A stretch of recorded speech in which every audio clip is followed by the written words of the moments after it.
Welcome, my friend. Ando here from Happy Life Martial Arts. This is episode number 121 of Fight for a Happy Life, the show that believes even a little martial arts makes life a whole lot better.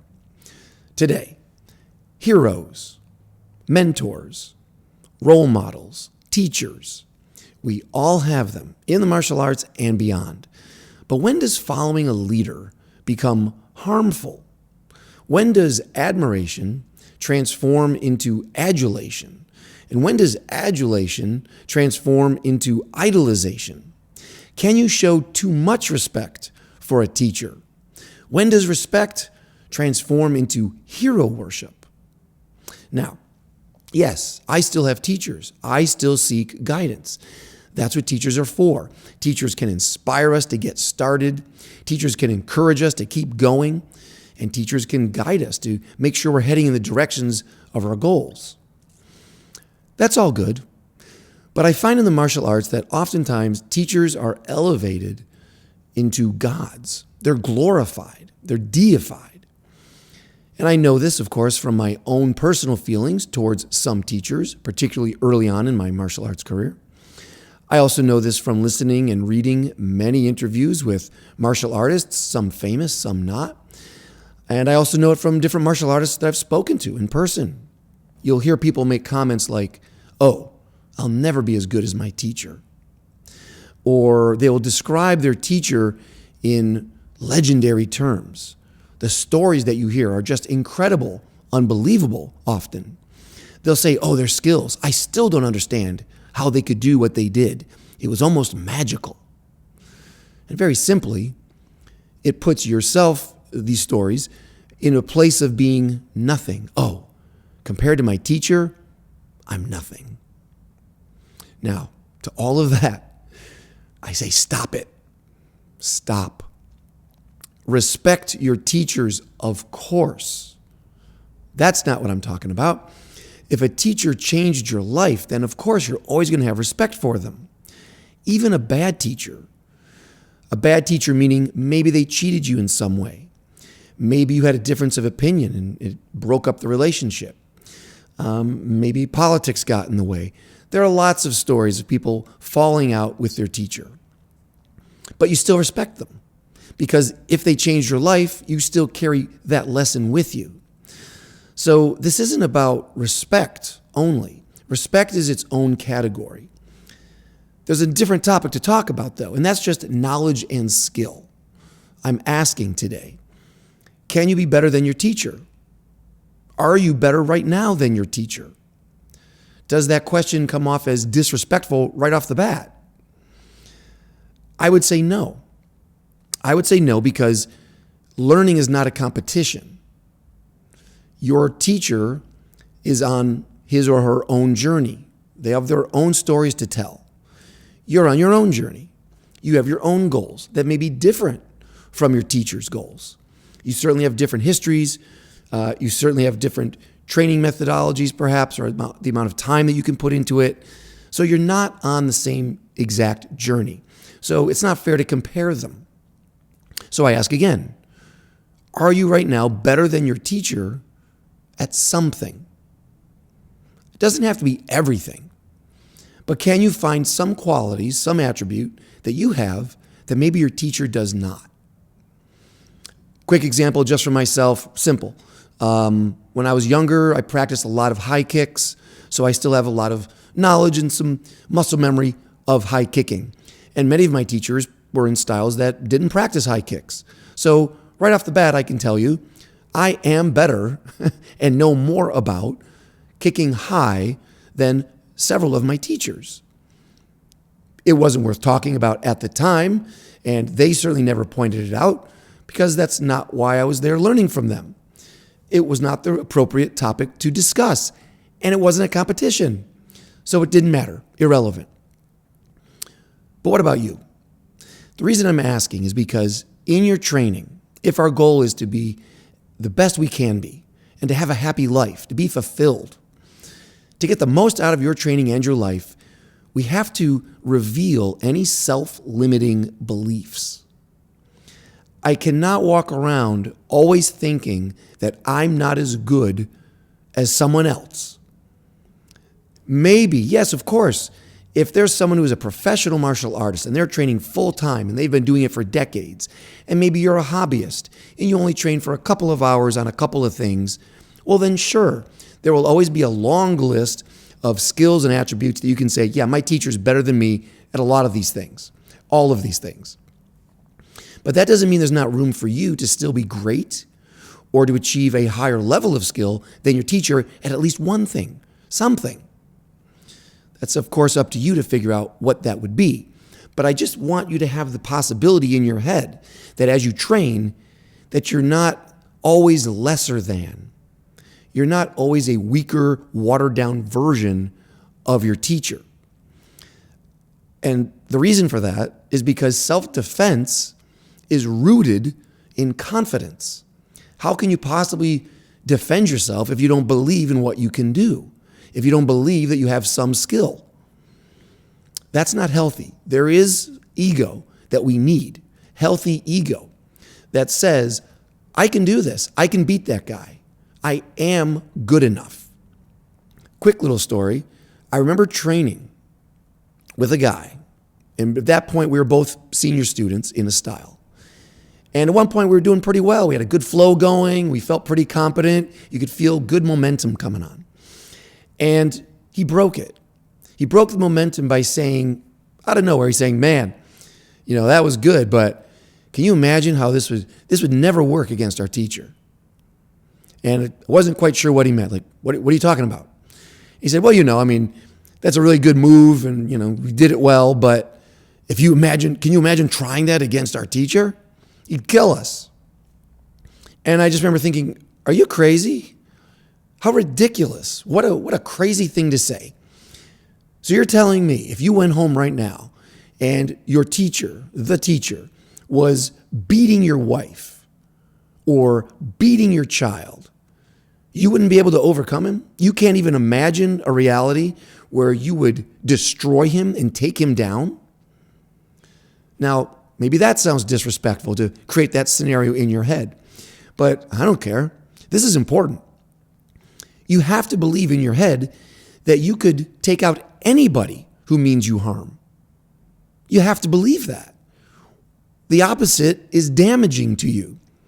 How can you walk around thinking that right off the bat, the people that you know in your own small circle, you can't even beat them in a life and death situation? No. I don't care if it's my teacher. I don't care if my teacher's got a knife. I don't care if my teacher's swinging a sword. If they mean me harm, or the people that I love harm, I can visualize taking them down and taking them out with respect. Now, my friend, when I came back with that attitude, snorted. He didn't accept that thought at all. He's like, you're crazy. And I thought, what? Call me crazy if you want to. Call me delusional, but I would rather be delusional in my training than limited. Self-limiting, believing that there's no possibility of beating someone that I know, let alone some phantom that I don't know, some future bad guy. How do you feel about that? Who is the martial artist that you hold in the highest esteem? Whose skills do you have the most respect for? Can you visualize a scenario where you beat them? If this guy broke into your home, if this guy was hurting someone you love, could you take them out? I hope that you can imagine, yes. Yes, you could. So limitations are dangerous to me if you're training for self-defense. It opens the door to cult-like thinking. The very idea that someone is better than you and you are always going to be lesser than them, that there is no possibility ever that you will be better than they are, is the most damaging belief system I can think of as a self-defense student. We've got to weed that out. If you need a leader, not just respect a leader and say, oh, I'd like to follow this leader and see what they're doing, learn from them, copy them in some ways until I can find my own way. That's healthy. But if you find yourself always needing a leader, needing validation, needing them to see you and say, you're good at this. You've got skill. If you can't stand on your own, that's a problem. If you need to be connected to someone higher than you at all times, someone to always refer to or defer to and say, well, oh, I'm not that good, but he's great, and I'm part of their organization, his organization, therefore I have some abilities, but only because it's his school, not because of my own work, not because of my own practice. Ooh, that scares me. It scares me that people put on a patch or wear a logo and think that's the source of their skill. That's the source of their confidence. That's what makes them feel good about themselves, as opposed to wearing their own patch, their own logo, carrying their own flag. And again, I mean no disrespect to an organization or a teacher that you're part of, but it should be balanced. It would be fantastic if you could be proud of your teacher, proud of your school, proud of your affiliation, but equally proud of yourself, if not more so. Because that's what this is all about. It's your life. I cannot put the power in someone else's hands to make me happy, to make me proud. It's got to be on my own terms. We're talking about confidence here. Where does confidence come from? Every martial arts, I think, has that somewhere in their marketing materials that you're going to build confidence. Come to the art, do this training, and you're going to build confidence. But where does it come from? Do you have confidence? Real confidence. To me, it's an uncomfortable question, because I've met so many nice people, good people, hardworking people, loyal people, showing up, doing work, practicing. And yet when push comes to shove, maybe literally, they don't have confidence in what they're doing. Or they're waiting for someone to tell them that they should have confidence in what they're doing.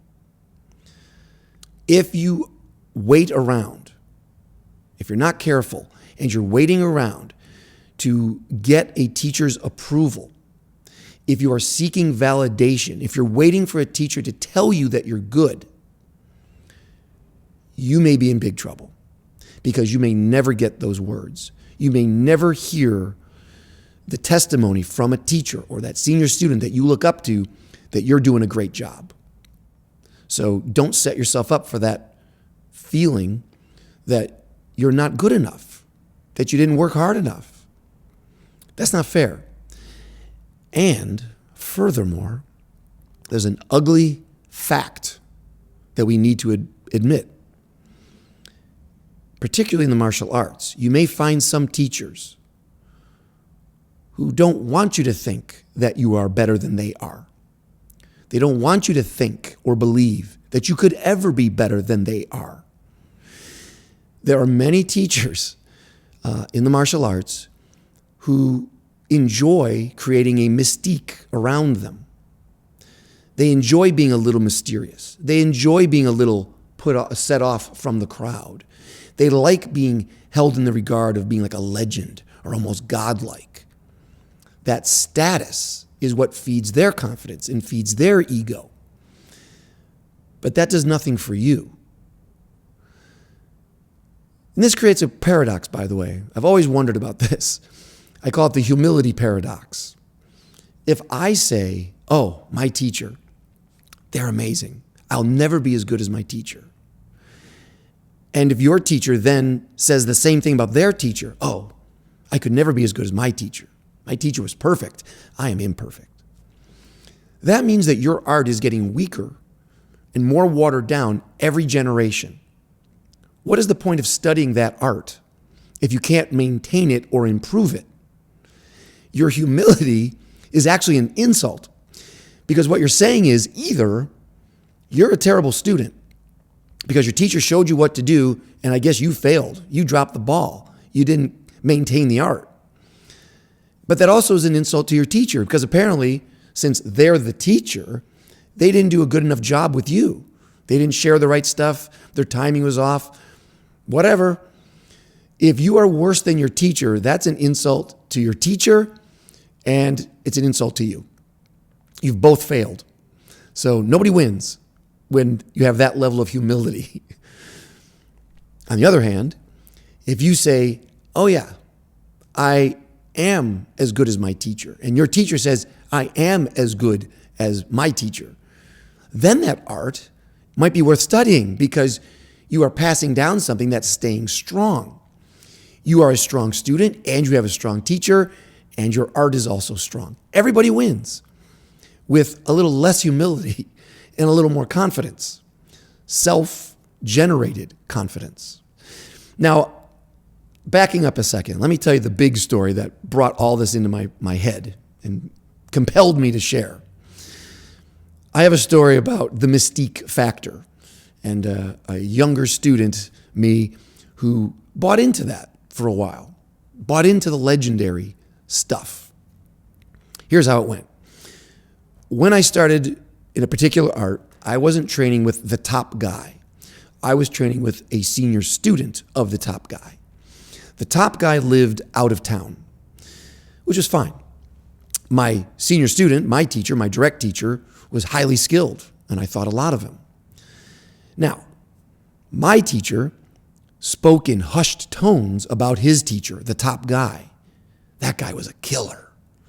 That guy was a pioneer. Nobody can touch that guy. So, of course, as a young student, respecting my own teacher, who I can see has a bunch of skills, if he's talking like that about his teacher, the top guy, I'm sold. I'm terrified of this guy. Wow, what a legend. And I get to meet him. I'm part of his organization. I get to wear his patch. Ooh, I'm very excited. I'm proud to be there. Now, the only time I would see the top guy would be at belt tests. On a schedule, the teacher would come around and preside over belt tests. In those first couple of times, I couldn't wait to be in the same room with this guy, this killer. And I was always disappointed because this top guy wouldn't say anything, wouldn't do anything. He would literally just watch the test. And then as soon as it was over, take off. That was it. Now, on the one hand, it was disappointing because I'm looking for wisdom. I'm looking for information. I'm looking for a demonstration of what this is supposed to look like beyond what my teacher is showing me. But I never got that. But it did keep feeding the mystique. Oh, he didn't say anything this time. Oh, he didn't show anything this time, but maybe next time. Maybe if I just hang around a little longer. Maybe if I build his trust a little more. Maybe if I prove myself a little more. Now, a big excitement arose when I got my hands on a video. It was a bootleg copy of a seminar from the top guy from a couple of years ago. I couldn't wait to get that thing in my VCR at the time. Put that tape in. I was only allowed to have it for a week. The person who gave it to me said, look, I got to have this back. Don't tell anybody you have this. This was like top secret stuff. You weren't supposed to see this. Here's this seminar tape. I popped this thing in, and I watched it several times, always looking for the magic. What does he say? What does he do? How does he move? And I couldn't find anything. I was very disappointed in the tape. He did say a couple of things, and he did do a couple of things. So it was valuable for that. I'd never seen him say or hear him say anything or do anything. So it was something, but it wasn't much. So when I gave the tape back, I was a little disappointed until I found out there was a real seminar, a new seminar coming up, and I could attend it. I was at a rank where I was allowed to attend. Oh boy, inner circle stuff. So I go to that seminar. I can't wait. Turns out the top guy gave the exact same seminar that I'd seen on the tape. Made the same couple of talking points, showed the exact same couple of techniques that were on the tape. Nothing new. But it's worse than that because there was also no special moment, an off video moment. There was no walking around and coming over to put his hand on my elbow to say, here, not there, or to say, that's great, or to say, that's terrible. Any personalized commentary to let me know that he could see what I was doing. In other words, no praise, no correction, no validation, no nothing. And like before, like every belt test, when the seminar was done, he was gone. Finally, and this is years in now, a black belt test. My black belt test. Now I've got to drive out of town. This is at the main school. Drive out of town, pay the big bucks, all the excitement and preparation that you can imagine and you've done yourself for a black belt test. Here we go. Get up to the test. This is the last chance. What's going to be different? Maybe something now is going to spill forth from this fellow. No. Nope. Black belt tests, just longer tests, lots of work. I did my part, but once again, the legend sat there, watched, only said a word or two at the end, didn't demonstrate anything. There was nothing extra. Same old, same old. And when it was all over, I had done my part, right? I sweated. I gritted my teeth. I got through all the requirements. And when it was over, he was lingering for a moment because there were plenty of other students there and senior students. So he wasn't able to perhaps to just bolt out the back door because he had so many people from his affiliation there. And I saw him taking a picture with someone, a photo. And I thought, what the heck? I've kind of had enough of all this. This might be the last time I'm here. I would at least like to get a photo with the guy, the top guy. And so I went over, waited my turn, and I just simply said, "May I take a photo, sir?" He didn't answer with words. He just gave me a quick little nod. I stepped up next to him, stood there, and here's how this goes. The camera flashed, and while my eye was adjusting back to the normal light, he had already turned and was gone. Literally gone in a flash. I was standing there, no handshake, no pat on the back, no look in the eye, nothing. Gone. And I stood there thinking, what kind of teacher is this? Bigger question. What kind of person is this?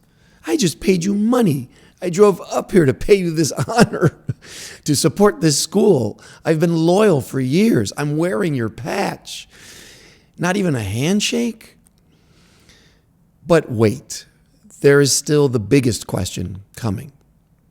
The point of this whole episode, the question really wasn't what kind of teacher was he? What kind of person was he? The biggest question was, what kind of student am I? What kind of person am I? Why did I need this person's approval so badly? Why am I seeking this person's validation? I don't even know him. I have had no special memories with this person. I've only ever heard about him or seen him from afar. I've literally never touched the man. So, what am I looking for here? Why do I need this affirmation? I don't like the answers that I'm coming up with at the time on my drive back. So now I have to take a bigger view. Why did I sign up in the first place? Why am I interested in martial arts? Why am I paying people for tests? Why am I seeking teachers? Why am I practicing? Was I looking for self-defense? Yes. Self-control? Yes. Get in shape? Yes. Confidence? Kinda. The thing is, I got everything I wanted. Self-defense, self-control, getting in shape. I got all that stuff. But the confidence was not really there. Somehow, I had been, either because of my own personality that I came in with, or because of the culture of that type of training, that I was led to believe that I needed someone's approval, someone's validation. I needed someone to tell me, good job. That's correct. You're doing it right. Or in short, yes, I see you. Yikes. What a strange, another paradox here. Holding a black belt, wearing a black belt, seeing my name on a certificate with the words confidence on it. Integrity and confidence and strength. And yet I don't feel like that. I feel like I'm missing something. That's a huge problem. And I'm thankful to that whole system to have revealed it to me. This was the opposite of self-defense. Because again, if self-defense is rooted in confidence, this didn't actually give me confidence. Because my confidence at that time was hinged or linked to someone else's opinion of my work instead of my own opinion of my own work. And that's my big message for you today. I'm hoping that you can validate yourself, that you have your own system of measurements that will prove to you that you're doing good work and that you are on the right path and that you have this possibility of being great at what you do, whether or not anyone else ever sees it or tells you. Maybe that's a lot to ask. When I think about this topic, I can't help but think about the Wizard of Oz and how similar the Wizard of Oz can be to some martial arts teachers. In the Wizard of Oz, if you recall, spoiler alert, at the end, they find the wizard. And the wizard gives the scarecrow a diploma to prove that he has a brain. He gives the Tin Man a plastic heart clock. It ticks to prove that the Tin Man has a heart. He gives the lion a medal to prove that he has courage. And of course, the punchline is that those three characters demonstrated all of those traits in the adventure to come see the wizard. They already had all those attributes. The wizard was just there to affirm it, to validate it, to say, yes, you're right, you have these things. Which then brings us to Dorothy. If I recall correctly, Glinda, the good witch, tells Dorothy, oh, you want to go home? You had the power to go home all along. All you had to do was click your heels 3 times and say there's no place like home. You had the power all along. You have the power. You don't have to wait for anyone to give you the power, certify the power, tell you about the power. It's already within you. So don't wait for a sensei, for an idol, for a hero, for a good witch to tell you that you're doing great work. You should know. You should know because you are getting results from your work. You have feedback from your practice. All you need to do is be honest about it, reflect on it, and see if you're getting what you expected. When you are getting good results, keep doing that stuff. When you're not, don't. But end the confusion of doing work, getting some results, but not judging them until someone else comes help you to judge them. You know whether it's working or not. Either you're getting punched in the face or you're not. That's what I love about martial arts. Either you have a cut lip or you don't. Either you just tapped out to a choke or you didn't. So that's why you need your own measurement system to know how to judge your teacher. If you only rely on your teacher's judgments about your progress, then that means you're also allowing them to tell you how you should feel about them, if that makes sense. I need to have an independent inquiry into my own results so I know if the teacher's guidance is on point or not. So again, self-defense, self-reliance, self-confidence, they all go together. And I hope that sounded respectful. Because I am still respectful to even the teacher who enrobed himself with mystique and didn't shake my hand at the black belt test. I still have respect for that teacher. And I still believe that they were very solid in what they can do and that they deserve their legendary status. I'm not taking anything away from that person. I still respect them. But I've learned to respect myself with or without them. And that's the point. And as a matter of fact, that's why I gave myself a belt. Where is it? Oh. Maybe you've seen me wear this. This is my own black and white belt. Half black, half white. My yin-yang belt. And I made this myself because I wanted to represent that on the one hand, the white side says, I'm still a student. I'm still seeking teachers. I'm still seeking information. I'm still learning. But on the other hand, on the other side, there's black, which represents I do have some skills. I do know some things. I have not been wasting my time. By my own measurements, I am not that bad at a few things. I've got some real skill. And so when I tie this on, I think that puts me in a very balanced place. I think that's a healthy spot to be in. And I hope you are too. So let me wrap this up. I hope that you are training right now with no limiting beliefs. I hope that you are training with the possibility of greatness in what you can do. And I hope that your heroes, your teachers, I hope that they would be proud of you and tell you that they're proud of you if you ever surpass them in anything or everything. If your teacher is not the kind of person who would say something like that you are better than they are, that you've achieved more than they ever could, then maybe it's time to choose a new teacher. Maybe it's time to choose a new hero. Okay, I wish you happy training, my friend.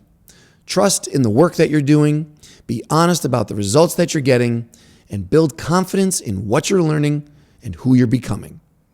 Until next time, smiles up, my friend. Let that smile be your shield and your sword.